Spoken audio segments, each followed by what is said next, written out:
Hell hath no fury like a woman scorned. And in this case, Donald Trump's the woman. Welcome back into Occupy Democrats. And in this breaking story, it's nice to know that Donald Trump can at least live in the intra-MAGA bubble that everyone loves him for the next 6 months until the midterms. Because in this breaking story, which I'll show you in just a moment, everything is bigger as it is in Texas. And as Donald Trump starts his Revenge Tour 26, this key breaking story goes to show what we're going to hear a lot of over the summertime. But you know Donald Trump loves him some revenge after last night. Here. Would have wiped the floor with the guys that weren't loyal, which I will now do, which is great. You know, I love getting even with people. President Trump's revenge campaign against his top Republican critics again paying off, with Congressman Thomas Massie, a frequent critic of the president, losing his primary race to Trump-backed challenger Ed Galrein. And Trump never disappoints with his childish demonization. Thomas Massie's a terrible congressman. Still, Massie is 1,000% correct nationally. There is a yearning in this country for somebody who will vote for principles over party. I love getting even with people. But Trump still demonstrating his strong grip on the Republican base last night with Massie's defeat. And yet when he wins, Trump is literally the anti-humble winner.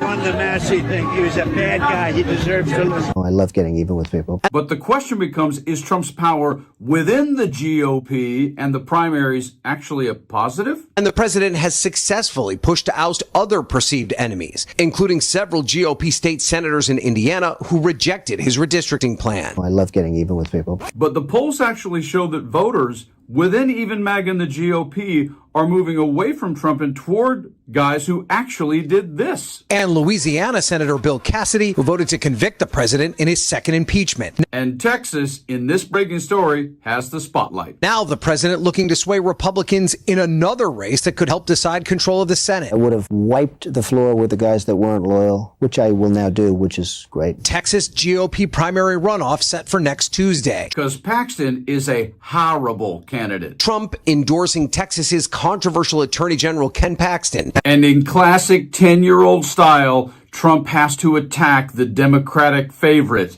against his boy Paxton here. And I think he'll go on to defeat a very defective candidate, a candidate that believes in 6 genders. He takes hits at Jesus Christ. He's wearing a mask. Anybody wearing a mask 6 months ago doesn't get it. And he's a vegan in Texas. And you can't get elected as a vegan in Texas. And at the core of this breaking story is Trump's seconds ago bestie pal, John Cornyn. Dealing a blow to incumbent Senator John Cornyn. The president on social media calling Cornyn a good man, but adding he was not supportive of me when times were tough. I love getting even with people.